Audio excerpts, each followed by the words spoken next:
After having some time to think about it, I think I need to replace that idler pulley with a smaller one until the belt breaks in, then I can go up to my bigger one when I start having slip issues.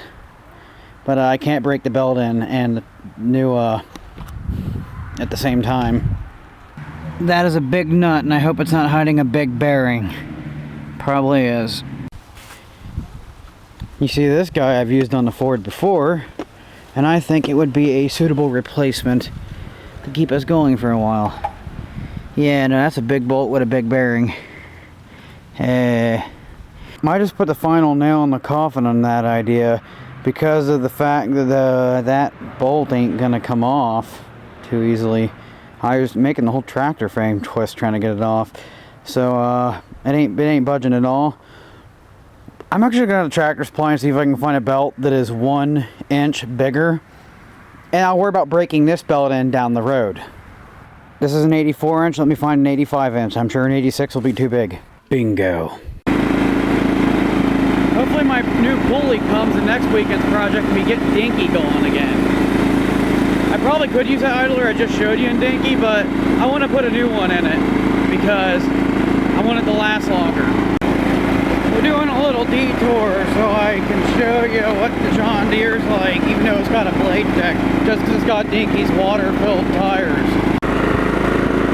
That's the biggest John Deere I've ever seen. Actually, no, I have seen bigger, but that thing looks more like a damn cat or something.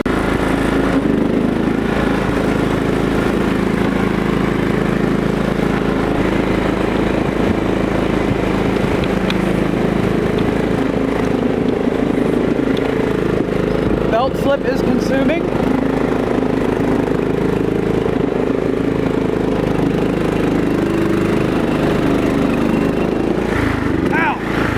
That hurt?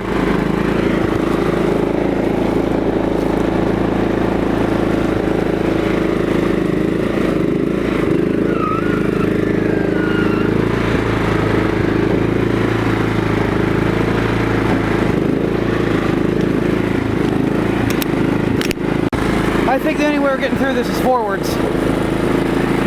I'll give you the kind of idea of what I was fighting with, and I probably could have got it out if the belt didn't pop off.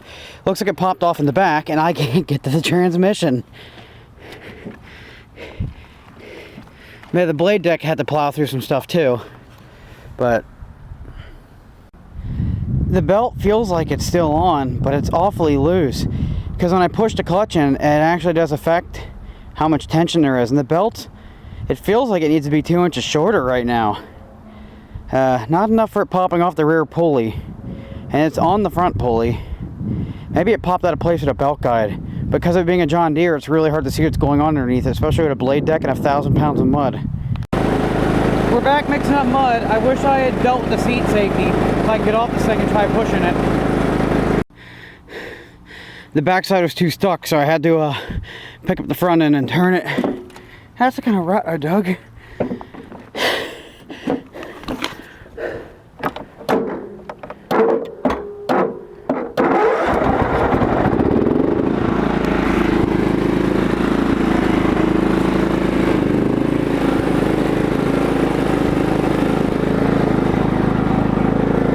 Tires. Let's see if we can actually take off now. What's the deal with this? Is this bad? Should I not be able to do that? What is this? What's going on here? I don't understand. That's weird. The difference 1 inch made is ridiculous, because now I probably still have to add something to make this function. If I can make it where those two just go close. That flat pulley, it's going to get incorporated in here. I'm probably going to weld a bolt on over here or something. Actually though, I think I'm going to let this go for a bit and just see how it goes. Because with a brand new belt, with that much slack, this thing should want to go and not stop. And I think the brakes are still going to be what makes me stop. The clutch would probably still work if I could push it all the way down, but I can't. So we're just going to have to give her a go and see how it goes. Give her a go. So I just took a little trip around the yard. I actually greased up both the brakes and the belt so they both would have a fighting chance. Belt slip is extreme right now. So I might still add that extra pulley there, especially because it'll help keep this from hitting that bolt. Because it can flop up and down. I don't want it to hit that bolt too much. A little bit's okay because it'll sand the bolt away over time anyways. But this is becoming a problem again. See, I can turn that right out of the slot. I need to see if I have a washer that size and I can just weld it over that spot and bam, temporary fix. Yeah, that'll be a pretty easy fix actually. Looks like I need to find my Dremel bag because I can't get in there at the angle grinder. Looking at this, there's a weird little lip on the top and bottom. Now if I'm lucky, the washer will fit in there and actually keep it centered too. It's a little too big. I'm going to have to grind down the two sides. That's so beautiful I can marry it. Let's weld it and make it ugly. It ain't pretty, but I know that's going to work well. When it comes build off time, I might put a couple more washers on there for strength. But I'm only doing the bare minimum for things until build off time. Alright, there's our Ghetto Idler, and that drives these two pretty close together. They almost hit, but they're not going to in the real world.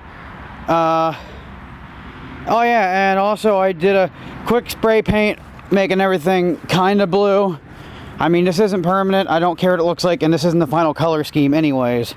I just figured it needed to be more forward colored in the meantime. Because it's going to be army colored in the end. That idler sounds horrible. We still got a lot of belt slip, but it's probably because I greased the belt. Water might actually make things better.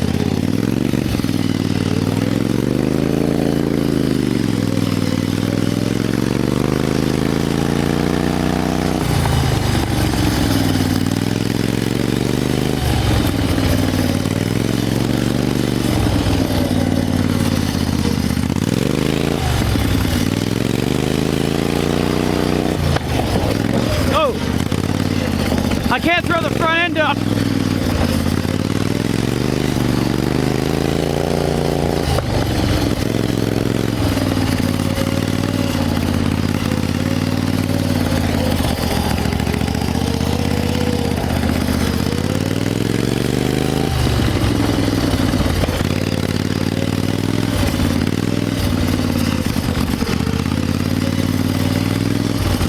I'm gonna grease the hell out of that pulley and hope the bearings silence in it.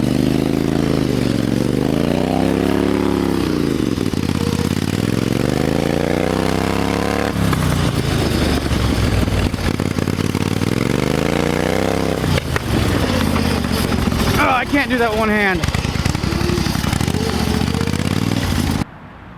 Too bad I didn't catch it on video, but to give you an idea how the brakes work, I pushed the brakes down and then the engine just shut off. Because it stopped so damn hard, it stopped the engine. I can't loosen them up any more than I already have. That is a shame. Yes, our brake band is warm, so they have been just riding a little. So, I'm gonna have to burn up brake material before this thing becomes fun. You know what, screw it. I don't think grease is gonna do a lot to that bearing. I'm gonna try to grease it, but it's probably not gonna work. Then I'm gonna go to Tractor Supply. And, yeah, how am I gonna get grease in there? No. Yeah, no, I'm just gonna go to Tractor Supply and I'll just get a thing of WD-40. Try to smoke my brakes on camera.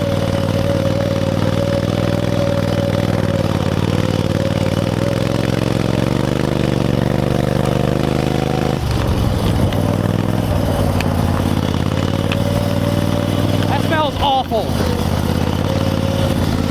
I tried just slamming the pedal down and giving it gas, hoping it wouldn't stall out, but nope, dead stall. I have too much brake material. This is going to be awful until I actually wear my brakes down. I want to wear them down without destroying anything. Smoking's probably getting them too hot. By the way, I haven't done this on camera, but the way I get the thing going, I start it out of gear, and then I put my foot down on the belt while I'm holding the clutch down, and then I throw it in gear and hold it down with the bungee cord. I guess I should have brought some grease with me. I can't make the belt not stop anymore. Guess I'm gonna take some grease out of the steering and slather it on the pulley. This whole This whole brake problem is really annoying. Like, I just stalled out, or I just had my belt pop off, and it's gonna be a nightmare to get it back on. And the reason why my belt's popping off is because this pulley's now bent, because of whenever I put my foot here to jam it up, like this, it occasionally would make a kick, and whenever that kick would happen, it would just keep bending this bolt up. I've tried bending it back, but I haven't been able to get it right. I can't get it flat again. I'm gonna try using my adjustable wrenches and get rid of that one nut hanging on just halfway. Which is not something I normally do, but probably causing more damage to everything else, trying to stomp this clutch down constantly. Not something I'm willing to do at the moment, but something that would totally fix this problem if the clutch and brake were separated. I really got to remember to get this completely tight when I get home. I couldn't really get in there to get a good grip to get them tight. In fact, I stripped one halfway out, just stripped the edge of the trying to grip it with those. It moves forwards enough now that I can lock the clutch in. That gives me some new options. Like, for example, the brake is now pressed. I should be able to start the thing in gear. And if I can't rotate the engine over, then there's too much grip. Took more grease out of the steering box and lathered it all over the pulley because I couldn't start it, and the rear pulley is the one that has belt slip issues anyways, so that should be enough. Success for now. Good, I found spare grease. Now we're able to drive again.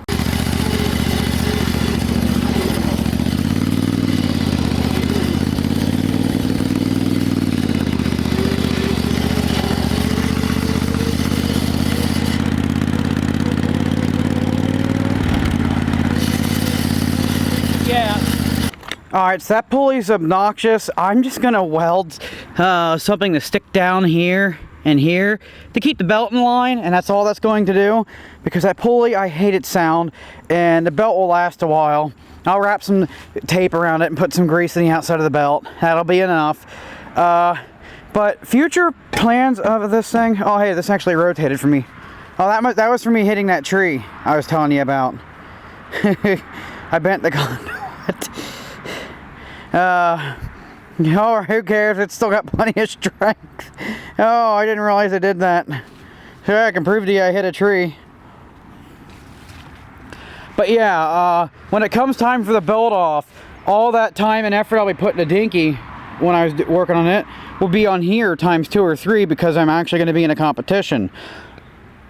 I hope to have the stock dashboard and grille on it for this, but for the side panel, I'm considering, since these are so in such bad condition, to just making them out of washers similar to the size I did on here, and welding a couple hundred washers together, and painting it a dark green or whatever, or even just making it have camo waves on it.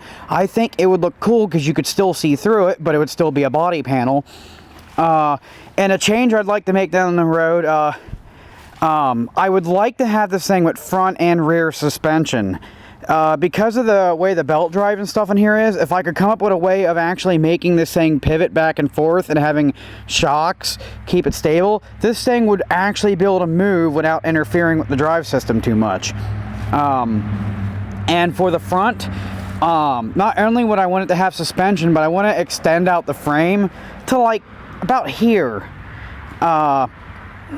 So the wheels can be all the way forward, because I want to get some hubs in the front, and I want these to be my front tires, and I want to get wide rims and have the wide version of those on the rear. That is a changed plan from what I wanted to do earlier.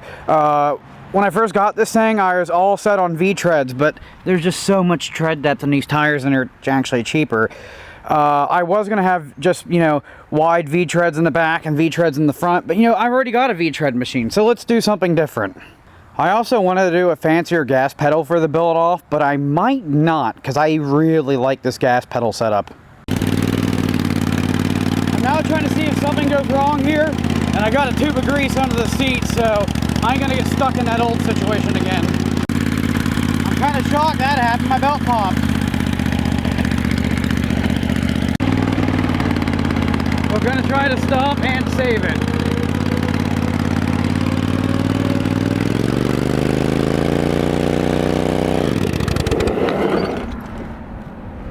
I only did one of those. I have shifted down a gear because I want to hit some mud. My belt system's good and washed.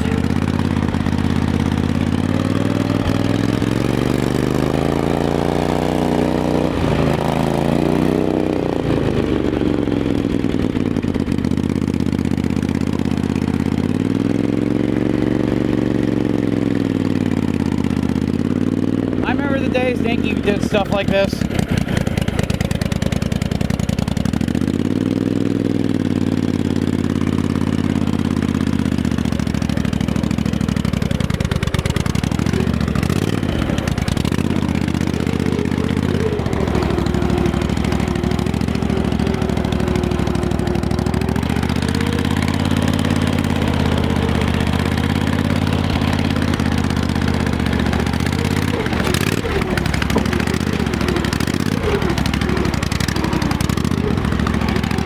This is really hard to drive with one hand.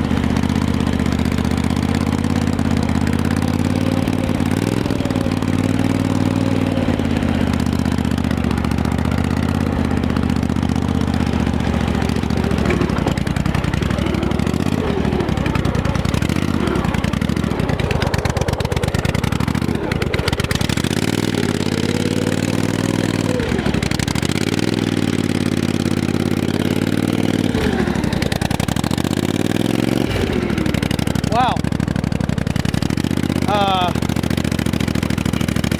That's not supposed to happen, or that.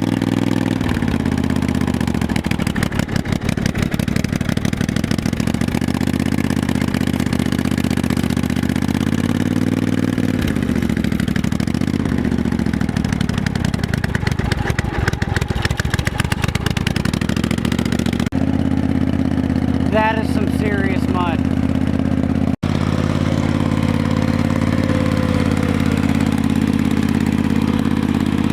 I better get on this thing before it gets away from me.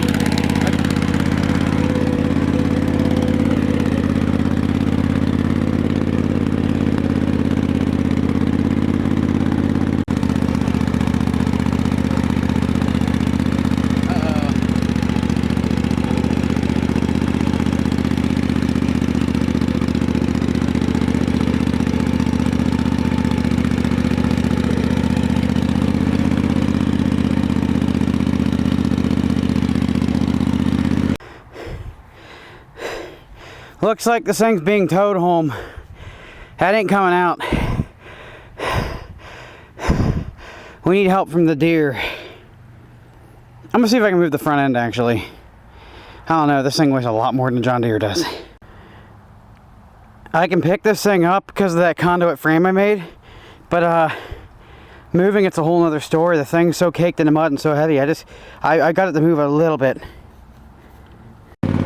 Biggest rut I've ever seen, and I made it. How obscene.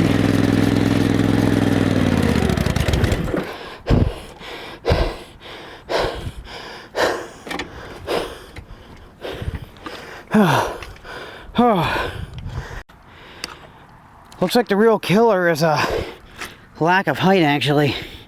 Oh my god, that's from my brakes hitting it. Whipped. Look at that. Look at that rut. Look how deep that is. That is, it's really deep.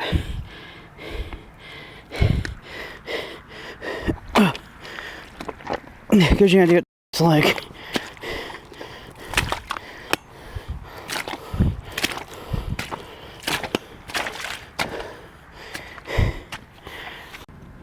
It's about 20 minutes later, and I guess I'm gonna have to try dragging this thing home. It's not gonna be easy because it's not like I have somebody to help me steer.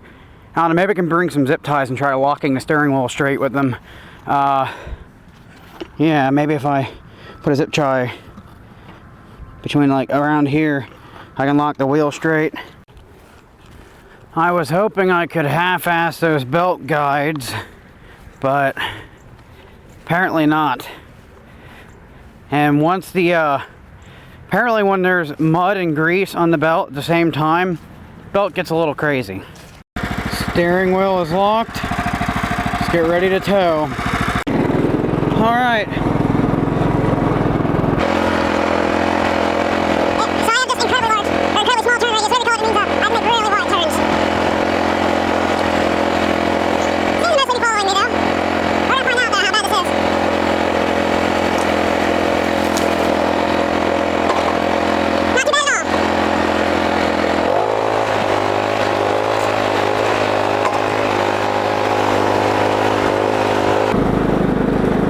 Well, I'm gonna concentrate on making sure that thing doesn't hit me or get crossed in the cable.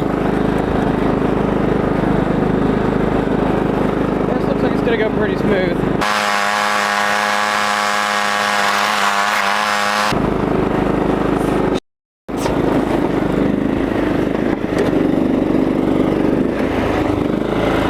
That's what I needed to stop from happening. Well, that could have went better. There's my tie rod. Even though I lost some rings, the thing snapped into place. I hope that's enough to get me home. Well, the John Deere seems to have stalled. I think it might be having carburetor trouble again. Damn it! I'm below half a tank, which means it won't want to run. Oh. But yeah, that's why I wanted to stay in the grass, because that thing is so heavy that on the pavement, it'll just pick up speed and go flying. On the grass, I have a little more friction. Mother Nature's brake. Which is good, because we're about to go down a hill.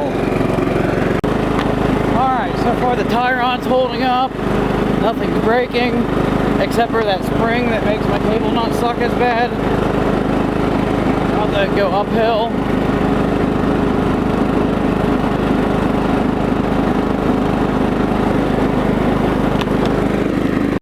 This is a nightmare to tow home, by the way, because I gotta keep this thing can sway back and forth quite a bit, and I gotta make sure I don't hit anything, and I can't go on the road.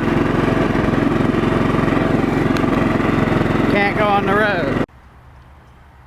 Alright, the floor's been recovered, and I barely have enough light to clean up my tools still.